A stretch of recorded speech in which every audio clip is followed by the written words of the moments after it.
No, that's fine.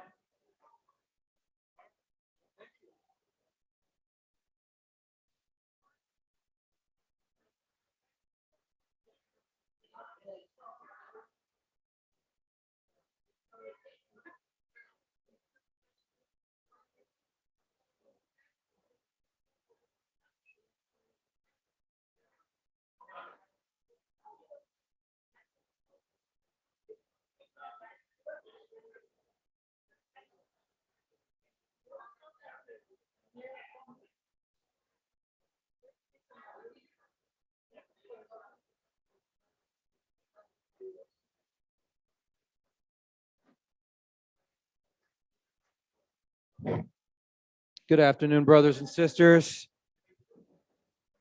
We are starting a little late, but what a wonderful reason to start late.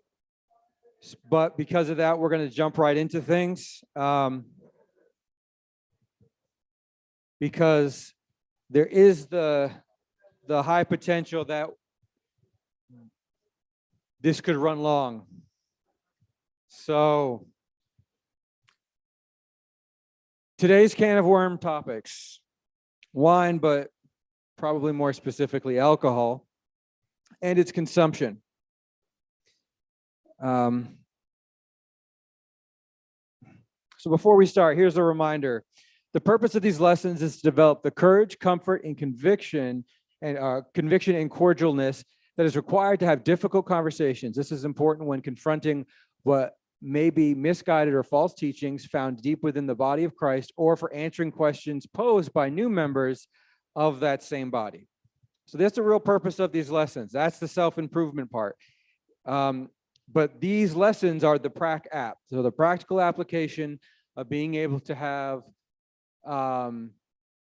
these conversations that have, I'll say it that way, I try to be fair about it, have oftentimes led to contentious arguments and discussions and hurt feelings and sometimes just meanness, rudeness. So we do it in a manner that's intended to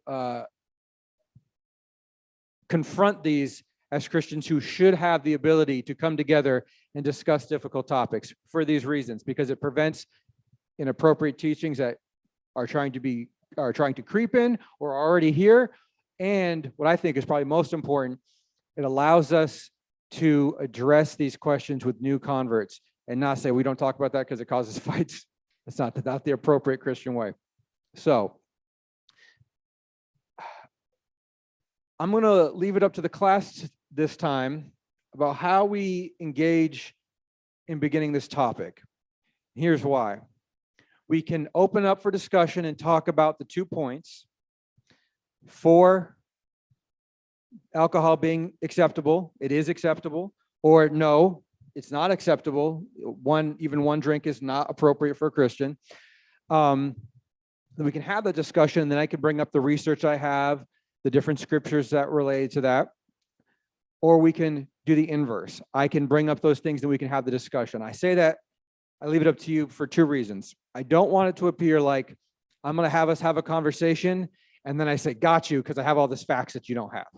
It's not my intent. And I don't want to go the opposite where I have diluted or infected the way we're approaching the conversation by what I bring forward. So because of those two concerns, I want to leave it up to you so that in no way, shape, or form am I steering the conversation, or anyone should feel like I'm trying to catch you, because I'm not going to make the decision, which we do. So we can do a show of hands, probably the easiest way. Who wants to just kind of open this for conversation right here amongst ourselves and talk about it? And then we'll start pulling in the different pieces of research that I have. For show of hands for that way of approaching it, who would like to do it that way, where we just discuss openly first? Have the courage to express yourself if that's how you want to go. So I'm going to assume then, in show of hands, who wants to start getting into the different scriptures and research and argument points that I've brought up? Show of hands, who wants to do it that way? Okay, so they win. So that being said, I'm not trying to coerce anyone's opinion directly. I'm first trying to bring up the topic for us to discuss. So the two sides of the argument, we'll start here. Now, these are not all encompassing. Some of them are distilled and some have been intentionally left out because of, I don't want to say relevancy, but very specificity of what we're talking about. And I was really happy to have a picture of half and half wet and half dry for this. So Google Images really helped me out today. So let's talk about the argument for why it's acceptable. It's okay as a Christian to have alcohol. People who make this argument make the argument that Jesus drank wine, and he even made it as his first miracle. So Jesus clearly had no problem with wine. Paul tells Timothy to drink wine again. So in the New Testament, we have examples of wine being acceptable. Wine was alcoholic, and the Bible does not say do not drink any alcohol as an actual sin. So the argument against it is wine in ancient time was less alcoholic, if at all, so that there's an argument that the type of wine, what wine was back then that they were drinking, is not the same sort of thing you go and buy at the grocery store today. And sometimes that wine was just juice, not alcoholic at all. Even one drink impairs you. And there are so many warnings about drinking that it's best to just not engage in it. There's one argument I left off, and that is the argument that how it affects other people. The argument that you could lead others to stray because of your alcohol consumption. I left that off specifically because truthfully, that's an argument about another topic about how we engage our behaviors for others, and it doesn't affect if you are by yourself at dinner having a wine, you're not affecting anyone else. So the question is wine or alcohol, the consumption, sinful? And those are the two general sort of points of arguments for it. So we'll open up the floor there. What do we think? Is there something that you feel was missing for either argument? Or are there points here that you're concerned about in the way that they're structured? We'll start there. Or if we want to do something easier, please. Or if you have stories about when you've had these discussions in the past, things you'd like to bring up. The Bible says if you are deceived by it, you're not wise. Sorry, say it again. If you are deceived by if you're deceived by alcohol, you're not wise. So if you smell the cover and you're deceived, then stay away from it.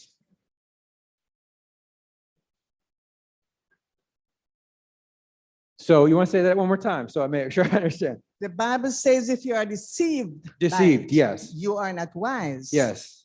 So if smelling the cover of the container, you are deceived, then I think you should stay away from it. So how would you be, I don't understand that part. How are you deceived by smelling the cover, I guess is. I'm saying even if you are deceived by smelling. Oh, you're saying like an extreme example, like, so if, well, it says it can deceive, right? So that's the argument is, so if it has the ability to deceive, then it has the ability to deceive. It's a immutable aspect of what alcohol is. And I think that's a fair argument. So what do we think about that? Because I can't be I'm not the one who's necessarily going to counter each point or concur, but the point being, if this level of the essence of alcohol is, and I would think that's a pretty fair statement, an immutable component of alcohol is this ability it has. What do we think about that? Thank you, sister. Mine is a question. On the right side, it says the wine is not alcoholic, or so on. I'm not so sure how you get drunk on it if it's not alcoholic. So you're raising questions about. I'm just asking. Yeah. You're raising this question. So for those who make the argument in the component of wine was different then, and I'll spoiler alert, it was, then we don't need to be concerned about it when it's talking about any sort of why are there warnings about it getting you drunk and things like that if it's not alcoholic. So that the counterpoint to the argument. Thank you.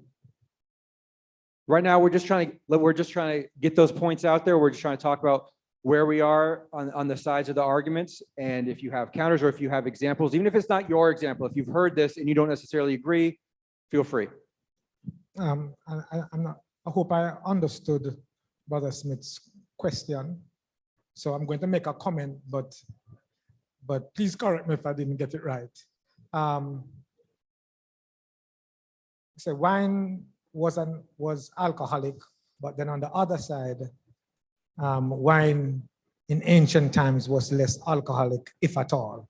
So in my mind, you have answered the degree of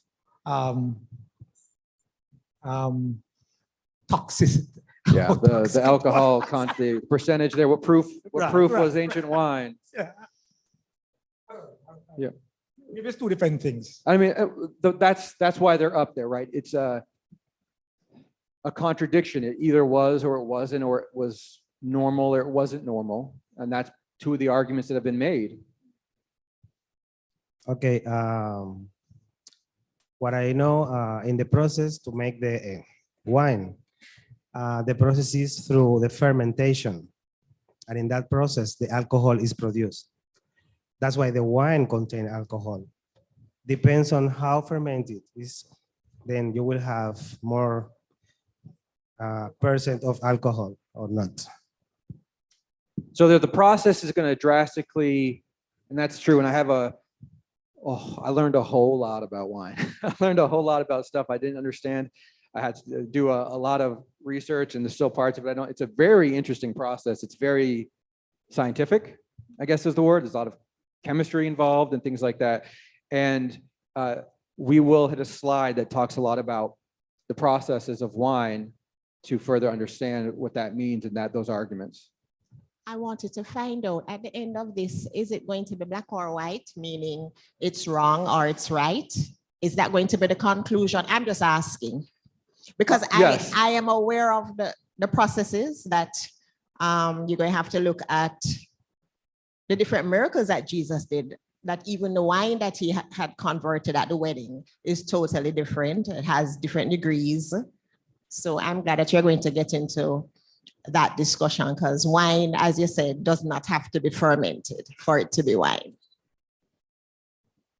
Will there be, so to answer your question, is there a black or white answer?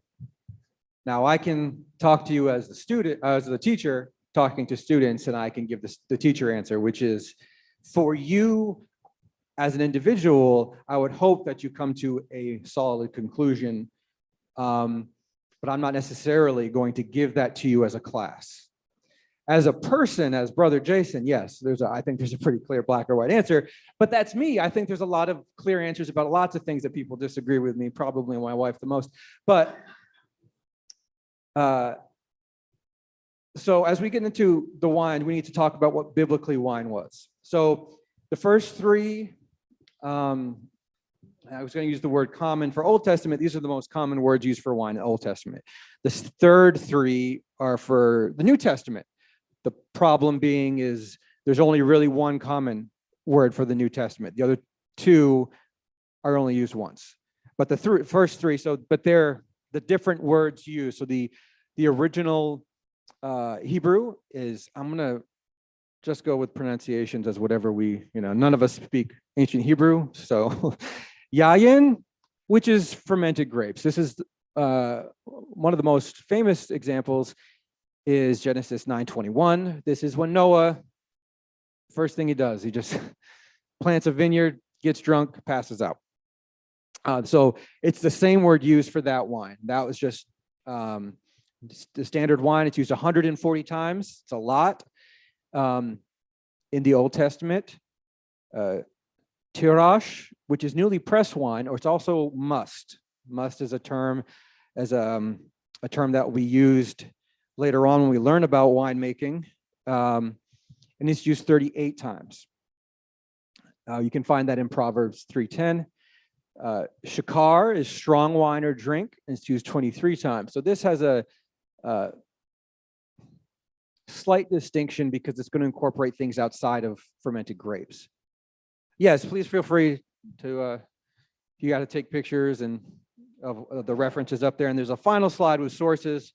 You can go to those websites and read through the pages of stuff I read through if you'd like. So Shakar, which is strong wine, because wine wasn't the only alcoholic beverage of the day. They would have access to, just like we do today, other people would make drinks from wheat and barley. There would be wine made from pomegranate. So grapes aren't the only source of wine that they had, not to mention mead coming in from northern regions. Mead was a very common drink, where it's also very alcoholic. But it generally denotes a alcoholic beverage that is stronger than wine, standard wine. So in the Greek, we have, it looks like onions, but it's not. Oinios, which is, again, sort of translates to yayin. It's used 33 times. It's the most common form of wine in the New Testament.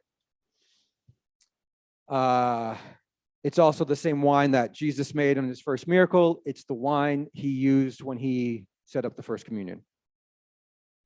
Glucose is used one. It's newly pressed wine or must in Acts 2:13.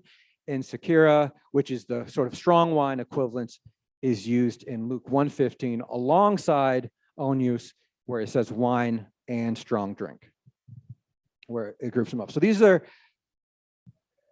the original sort of the words that you'll find, and they're the definitions of what those slight variations generally meant in the context. Yes, brother. So when we say fermented, that means alcoholic? Yes. And when we say newly pressed, that means non-alcoholic? No. No, it doesn't mean non-alcoholic? That's what I thought. So, like I said, I came to a conclusion on this because I learned a lot. I had to learn a lot. So I've learned stuff that I'm hopefully teaching and presenting. So I have some conclusions already drawn. That wouldn't work when Acts 2:13 referenced it, which is the only time in the New Testament it's referenced, because they specifically said when they're speaking in tongues, they had that new wine, they're feeling good. So it clearly wasn't non-alcoholic. Otherwise, no one would expect you to be drunk off of it. But they did. I thought that too, and I have a lot of confusion personally about why then it's referenced as new wine. It doesn't mean that the fermentation process has not happened. In fact, it kind of indicates it just tastes better. So it's sweeter, it's new. So it's not fully wine, but it started the fermentation process. Otherwise, people, scriptural context would indicate that, because otherwise people wouldn't think you could get drunk off of it or be drunk in Acts where it's referenced.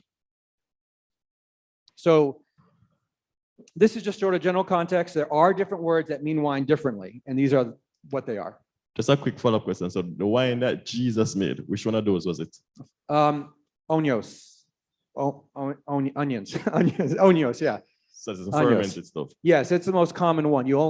It's used 33 times in the New Testament. The other two are only used once, and that's in those scriptures. Yeah, and that's just regular, very standard, nothing. It doesn't mean, it's important that we realize it doesn't mean in the context that it is a very specific thing. It's really the general term for wine, which is pressed grapes that have been fermented. Along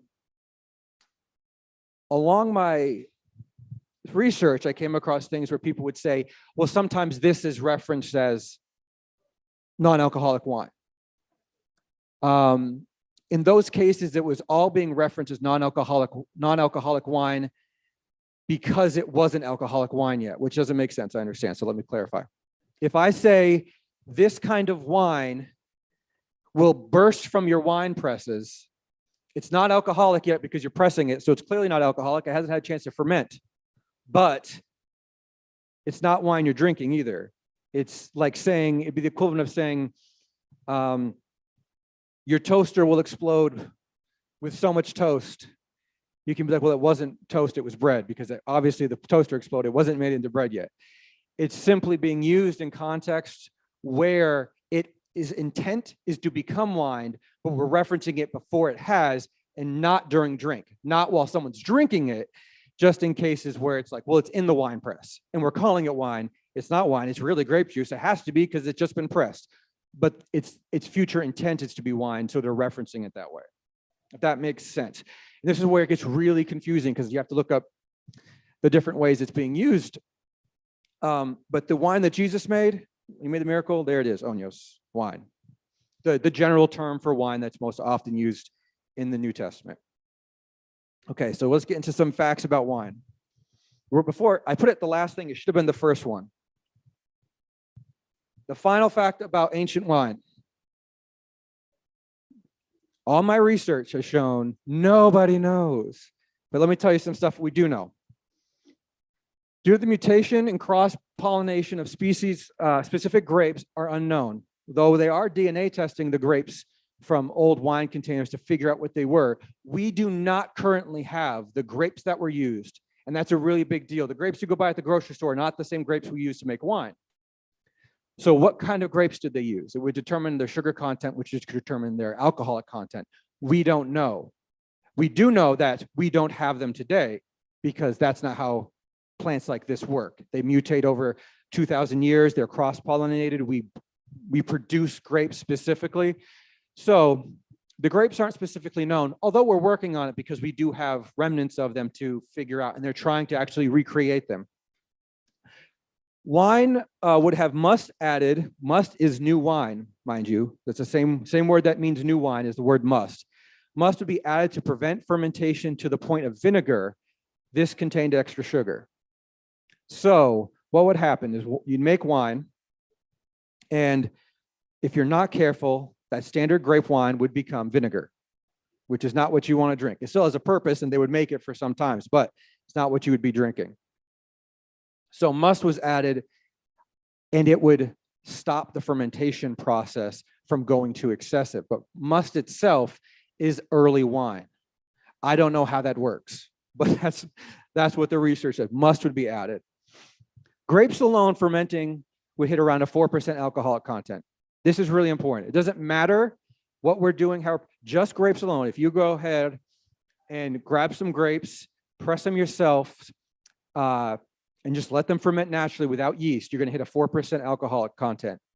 So for those of you who aren't aware, the average beer is between 5 and 7. So you're just a low of one beer for just grapes all by itself. So when you add yeast, it's going to increase to 10% alcohol content. Yeast, which was added in ancient times, would bring the alcohol content up to 10%.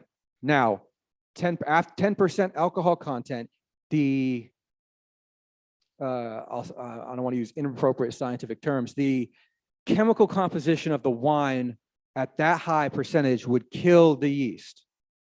So it can't go any higher than that. The yeast is now dead. It can't produce anything.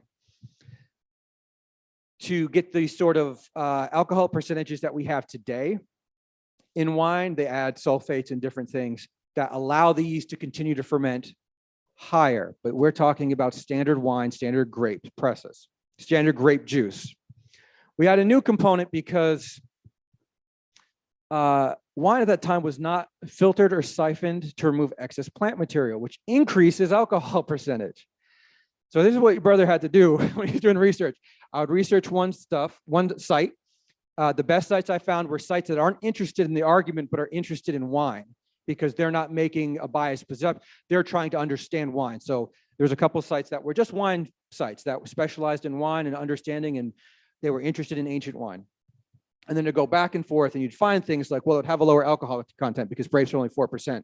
And then you'd go to another site and you'd be like, well, they added must and that wasn't incorporated and that changes alcohol. Then they say, well, filtration didn't happen, which meant there was raw plant material that's not just juice in that wine, which would ferment individually differently than just the juice itself. So here we have all of these things, as well as a fun fact, wine was exported from Israel. It was too sweet and thick. So you combine the two words together, you get swick. Sweet and thick for people to drink. It was complained that when the Greeks would get wine imported from Israel, they'd have to dilute it because that's an argument. Wine would be diluted.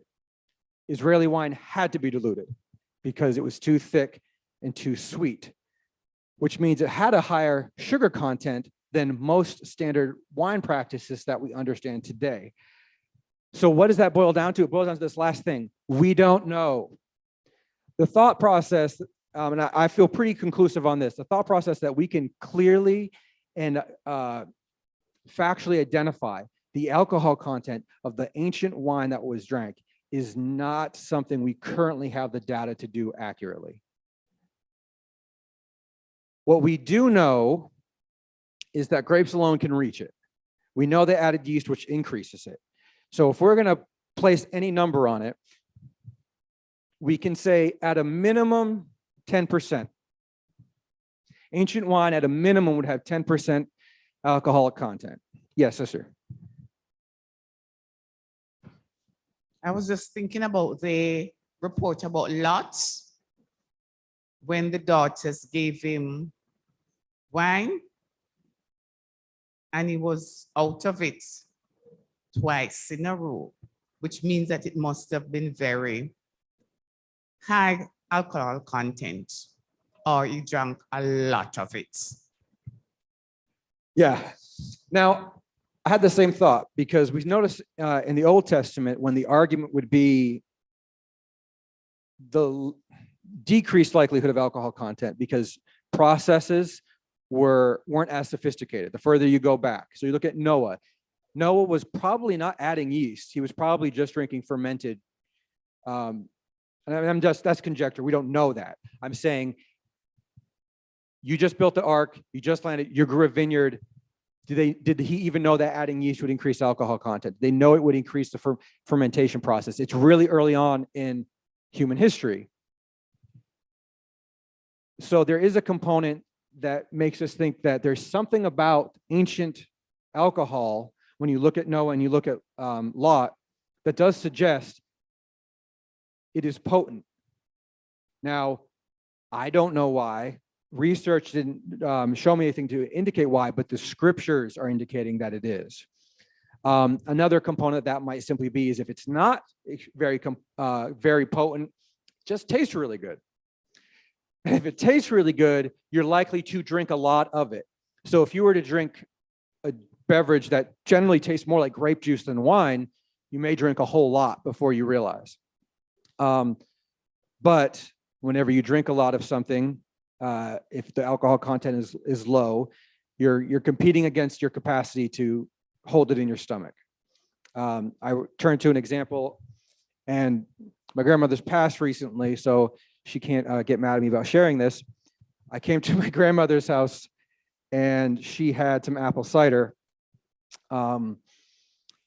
that she had forgotten about in the basement, and she was giving it to me. So I had been drinking apple cider all day while I was visiting her house, and it was this big jug, and she got her glass at the end of the day, and she spit it out because it had fermented. So it was hard cider at that point. So about 10 years old, I've been drinking hard cider all day. But I was fine. I didn't have any sort of effects because you're talking about a very low natural occurring fermentation of alcohol content over an extended period of time with meals. And I only can drink so much, even though to me it just tasted fine. I wasn't picking up on the sort of subtleties of alcohol because I hadn't known to pick up on it before. But there's also this component where simply the taste of it being sweeter, being more palatable would cause people to drink more of it. So we'll go to the chat real quick. If it's not fermented, is it not juice and not wine? So that's a question that's rarely brought up. Would the scriptures make a distinction between wine that has been fermented or simply grape juice? Why are we looking at these issues if the objective is not to come to a biblical conclusion on these matters, following up on the question Fisher just asked? Okay, so that was from earlier on. The point is, because I think we do need to regularly go back to this so we don't get tied up in each individual topic. The last time I was in a Church of Christ and we had tried to have this topic, it was shut down. And that's the quick answer. The Church of Christ sometimes shies away from discussions that might cause people to become upset with conclusions people start to draw, or even people questioning. And that's why we have these conversations. And hopefully at the end, we do come to conclusions, even if it's just for you individually based off more information. But the biggest conclusion is how we have topics where people disagree. So hopefully that's still clear. So all of that wine facts, what do we think? Do we have additional stuff that we are aware of? How does that start to shape our view on alcohol, ancient alcohol, and how it was used in the Bible?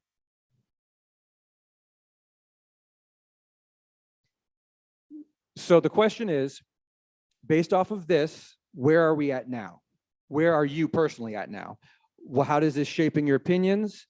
How does it make you feel? Or do you have additional stuff, additional information about ancient wine that you care to share as we have this discussion and move forward? Does it shock anyone? Is there stuff that you didn't know that you're surprised to find out?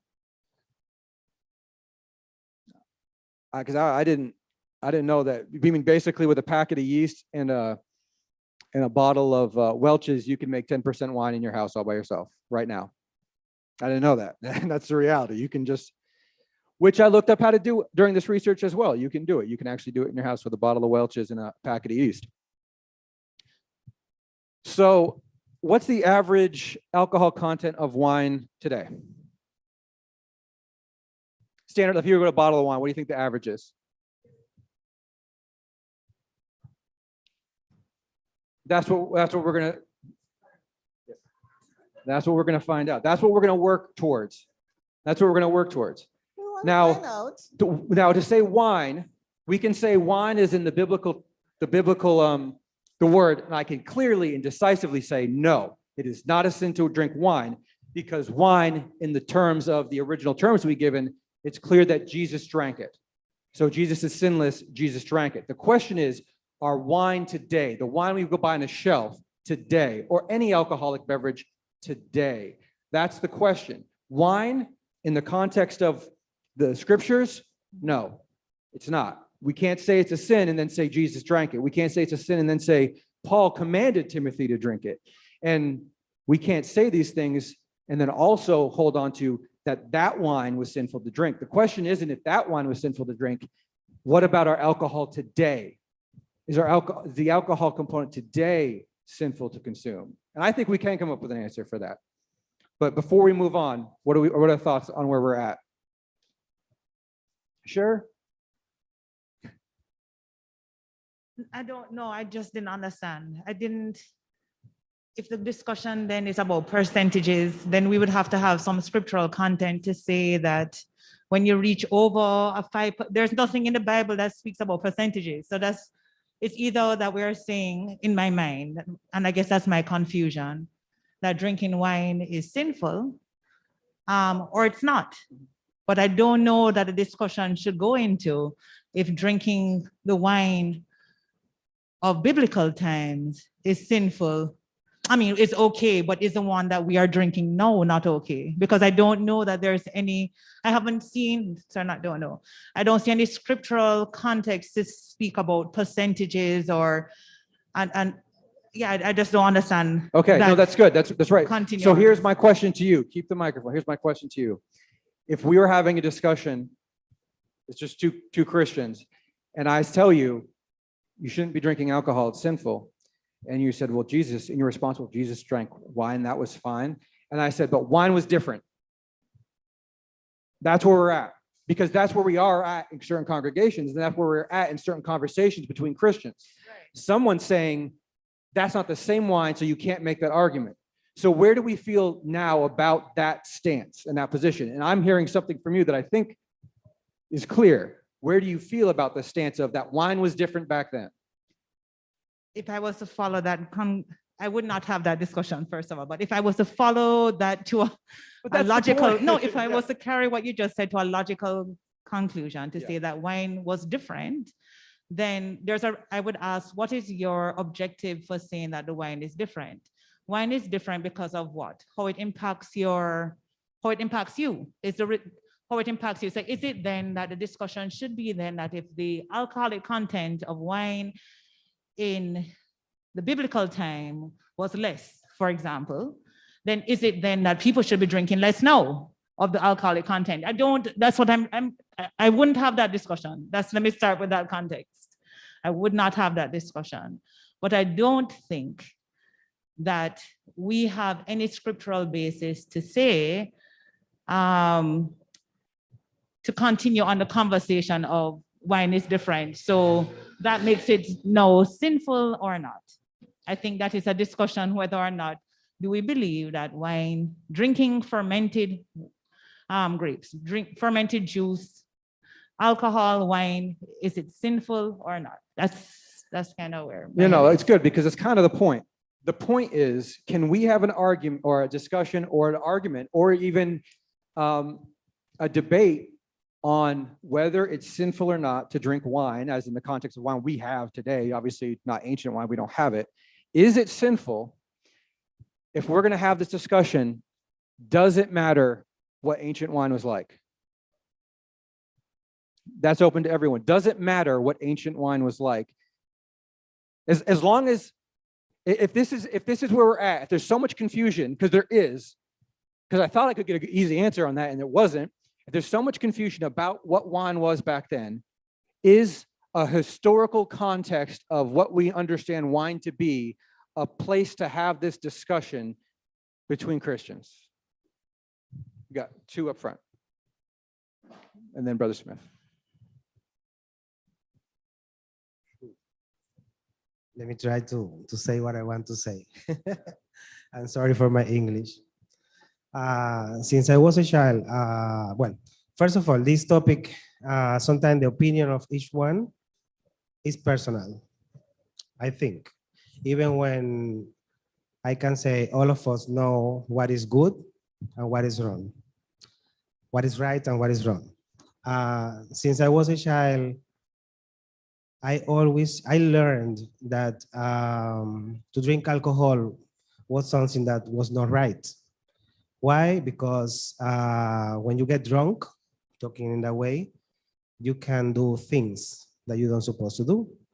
It's like your mind is going to be in a stage where you cannot get in control of yourself. Just in that way, simple. I grow in that way, no? And I always was scared about that, and I keep far from that.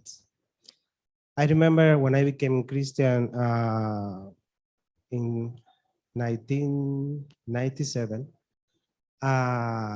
in the Church of Christ, I never had that worries because we never drink alcohol or something like that.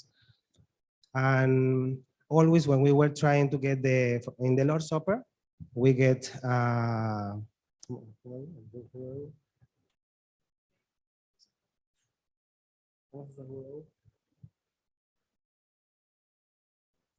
the grape juice, okay?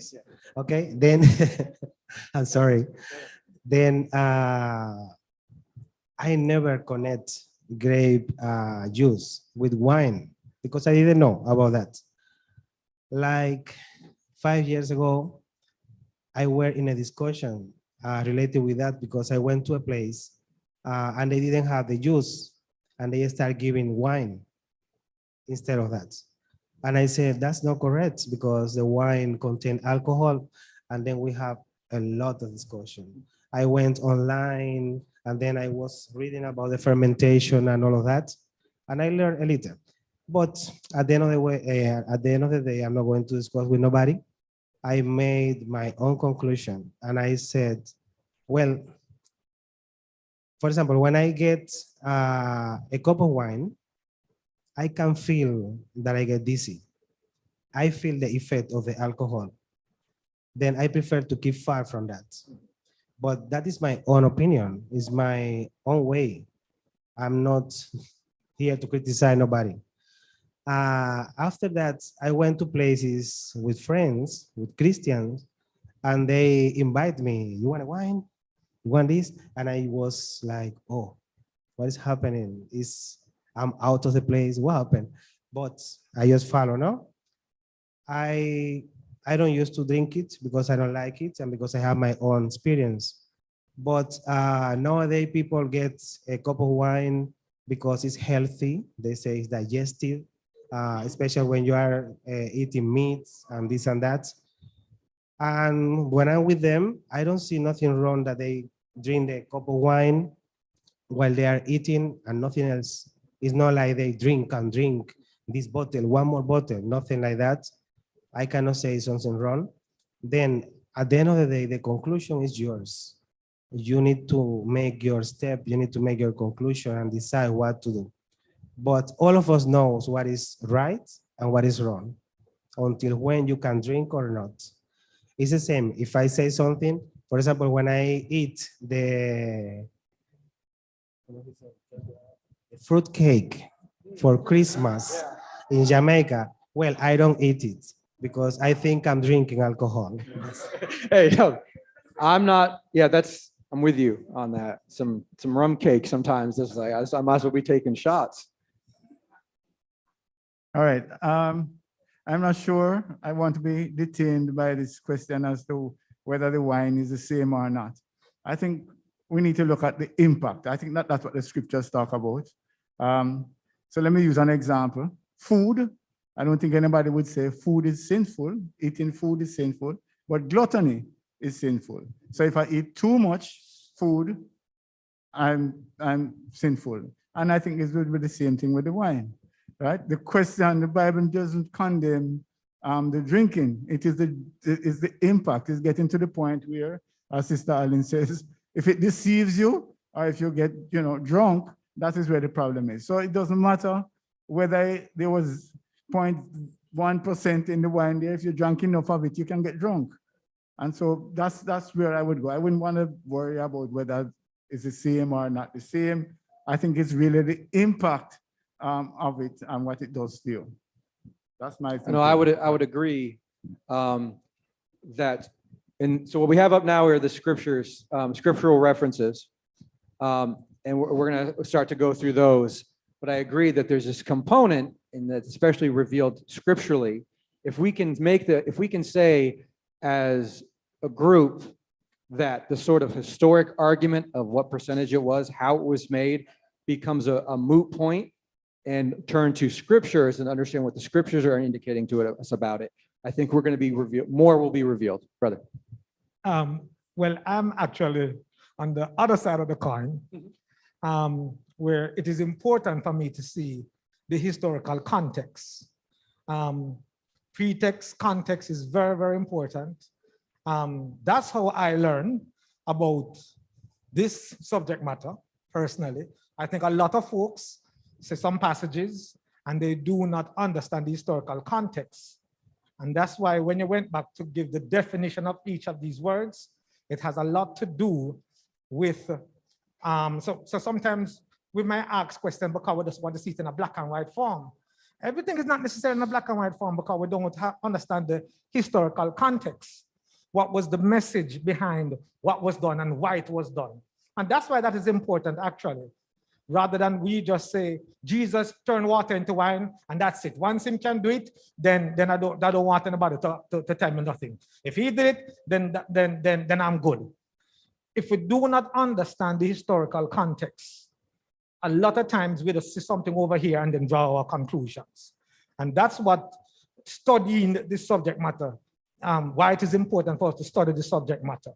And so, so I'm on the other side of the coin, maybe because I've been exposed in that way, that helped me to draw my conclusions too.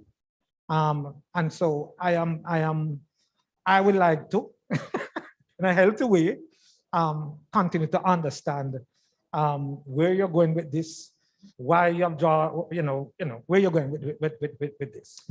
Yeah, I'll start by saying I definitely agree that historical context is and can be helpful. I think the best example I have is when Saul was appointed king, and then a storm came and it rained on the crops.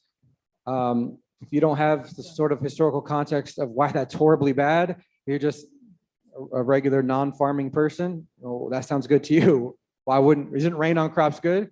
You get the historical context of what it meant to harvest the grain and it ruined the crops by rain being on it because it needed to be dry. That's the type of things that historical context and deeper research do reveal. Did I have someone get? Yeah. No, I just wanted to make to add a point. In terms of, I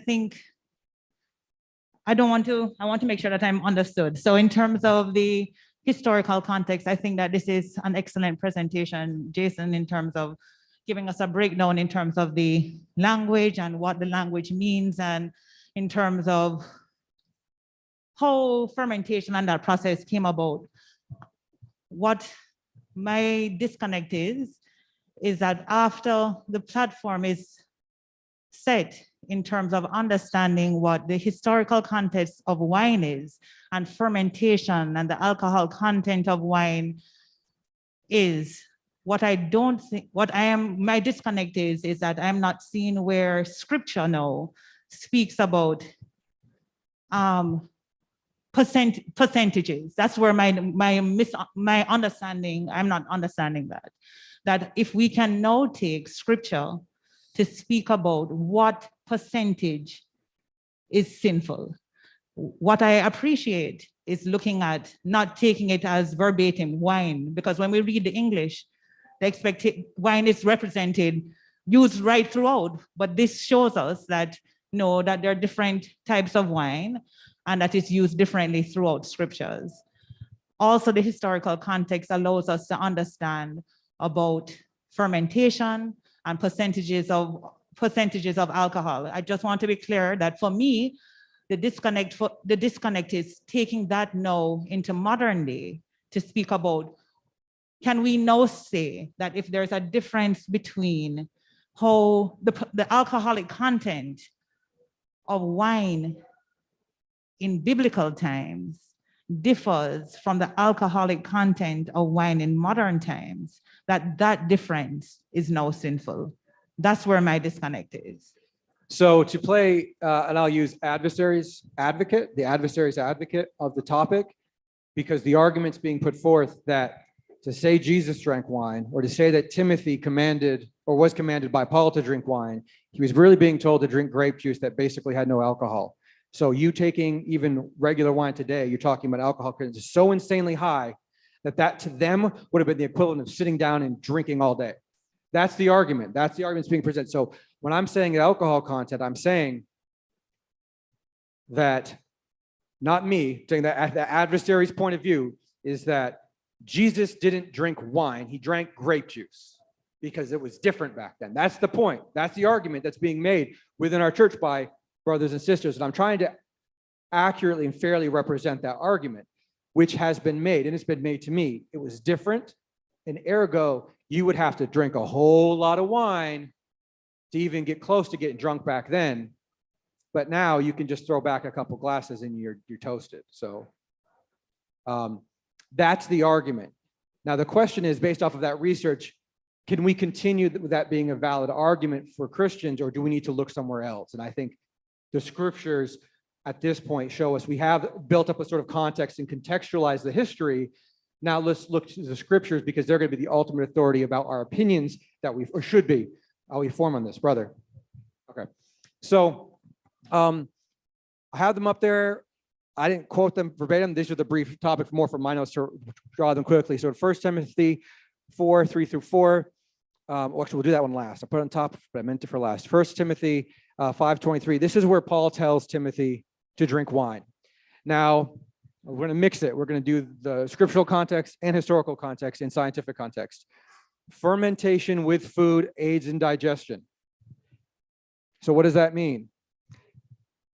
Paul told Timothy to drink wine because for his stomach, to help him. We have no reason outside of the scripture in science or in historical context to believe that would be beneficial if it wasn't the normal fermented wine that we understand. The fermentation in wine aids in digestion. You mentioned it with like certain foods, meats, it helps with digestion. Doesn't mean it's the only place you can get it. You can eat kimchi, which is fermented, and that also aids in digestion. Fermentation aids in digestion. So here, it's a strong evidence of scripture saying this is alcoholic wine. It's not grape juice. Ephesians 5:18 says not in excess. Doesn't say you can't. It says not in excess. Does anyone think that drinking grape juice in excess is a problem? Good. I mean, maybe. My wife does. I'm sorry. She's like, she gets mad when I drink up all the juice. John 2:9 is where Jesus turns water into wine.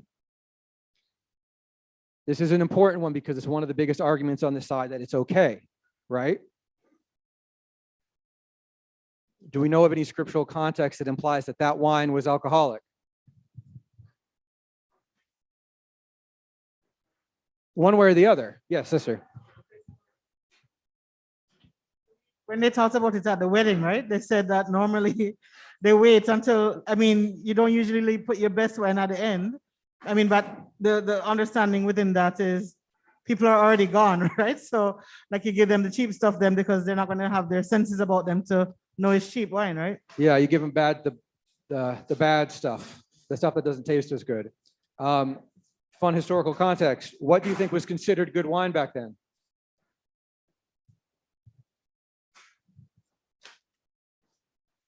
Was it alcoholic or was it straight from the press? What do you think was considered good wine? Good wine was considered wine that could last up to 2 to 3 years. Most wine could last up to a year because they needed it to survive on it. That's what the fermentation process did. It allowed it to last. Good wine was made by very rich people and they had more delicate techniques and they could make their wine last up to 2 years. So good wine was alcoholic.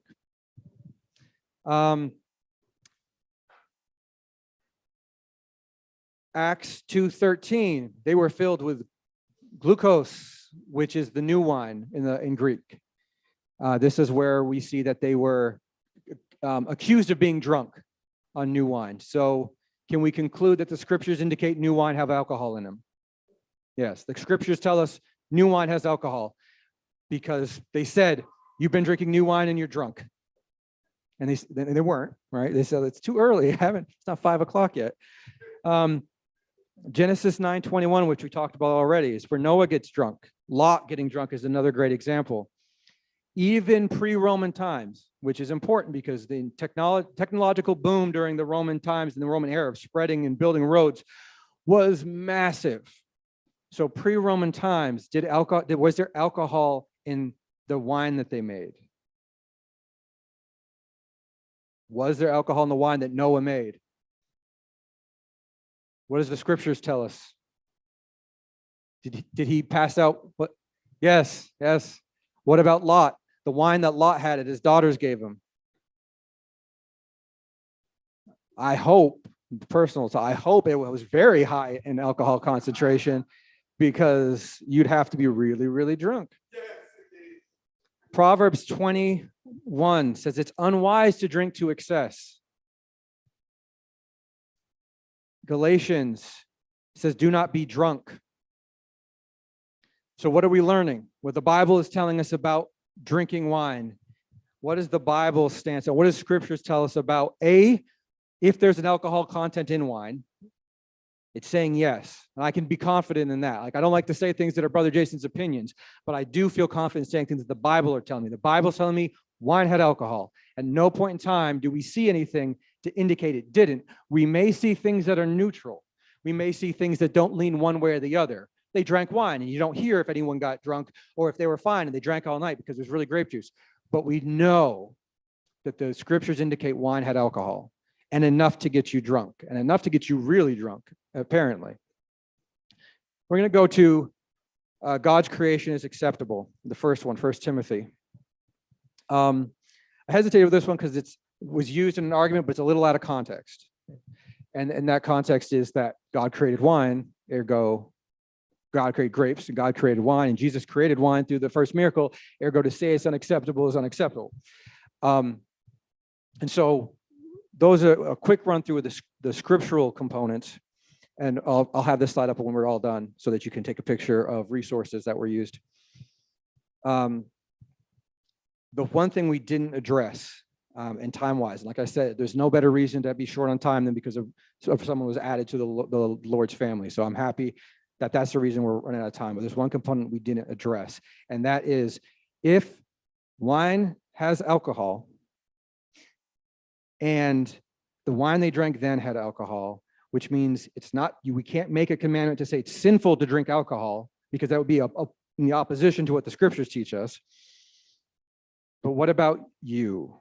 What about that one glass of wine for you? Can you get drunk off of one glass of wine?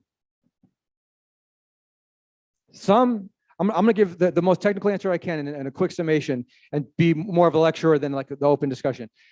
Some yes, some no, right? I'm 6'1", 200 pounds. On a full stomach, one glass of wine at no standard wine, right? We're not talking about like the stuff that gets up to high percentage, like a standard wine, glass of wine that's like roughly 12% is not going to get me drunk. One glass of alcohol, though it does impair, one glass will impair, it does not impair in the context that scriptures talk about being drunk.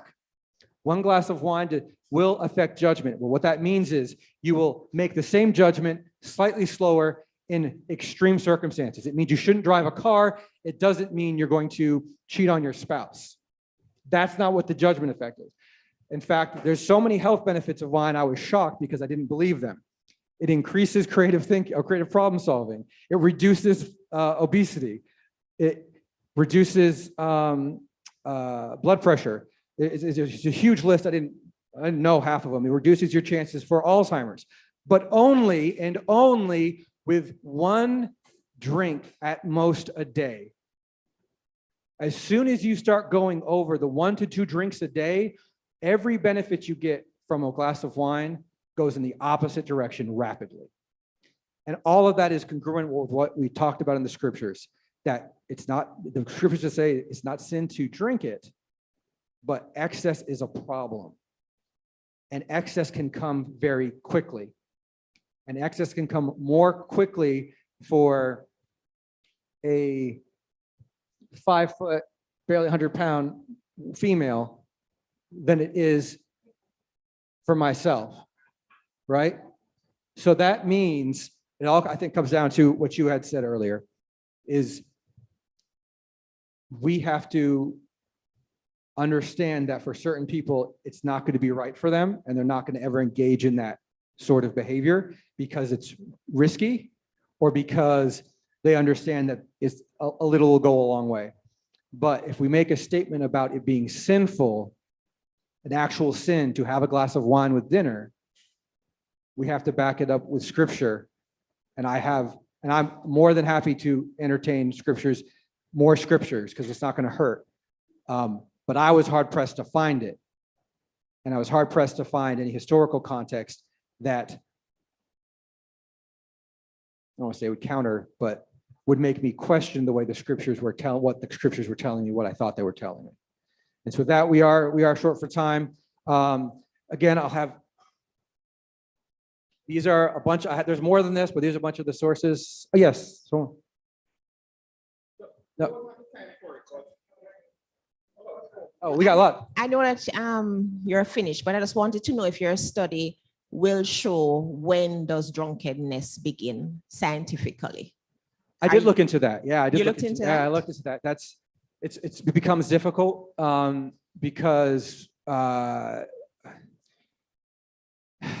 there's components of the individual beyond simply the weight and the alcohol blood content. Someone with anxiety, for instance, apparently will require more alcohol to become drunk, is the short end of it. There are individuals, they say that there's a myth that certain things you do better when you're drunk. Certain people who drink say that. And they used to say you just think you're doing things better when you're drunk because you're drunk or because you've been drinking. But there's empirical data that shows things that are factually provable. Certain people do certain things better when they've been drinking alcohol. But most of those people deal with a certain level of anxiety that affect their natural ability to do things. Alcohol has the ability to reduce anxiety. So someone who suffers from crippling social anxiety might have a real hard time playing pool in front of a group of friends. And the alcohol is going to work on their anxiety before it works on anything else. So it's really hard because there's always going to be unique factors, which is why it comes down to we have to approach it with the understanding that it's what the scriptures say about it and what makes sense for us. If we know one glass of wine is too much, then we shouldn't be drinking one glass of wine, right? And yes, there's scientific points of it. There's scientific of how much blood alcohol content, tolerance. People who drink a lot regularly will have a higher blood alcohol content, but won't have any noticeable physical effects that we can measure to say you're drunk, right? So all of these things become, there's stuff, pupil dilation, there's all sorts of things that indicate alcohol content. But unless we decide to carry around breathalyzer strips to see what our blood alcohol content is while we drink, it's going to be really difficult for us to approach it, I think, that way as an individual, other than scientifically and intellectually, if that answers your questions. Okay, thank you, thank you, thank you. So at this point, we are done. If people have comments, you can come up and talk to me. You can feel free to take a picture of either sources if you want to look at some of the stuff I looked at. Thank you. Next week's class is still undecided, although I have a feeling it's going to be the book of Genesis with Noah and the purpose of the flood, but that might change because it's one that requires, again, a lot of research. And I had 2 weeks for this versus 1, so we'll see.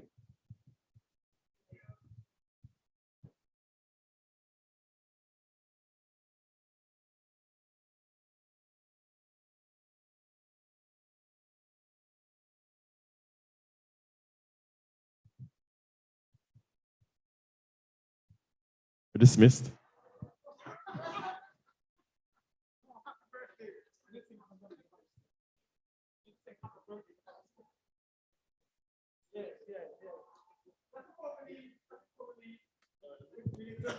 Just before we leave, we're going to sing happy birthday to Brother Smith, which his birthday is what, tomorrow? Brother Smith's birthday is tomorrow. Anybody else's birthday? Brother Casey, was his only? All right. Happy birthday to you. Happy birthday to you. Happy birthday, Brother Smith. Happy birthday to you. May the God bless you. Good Lord bless you. Happy birthday to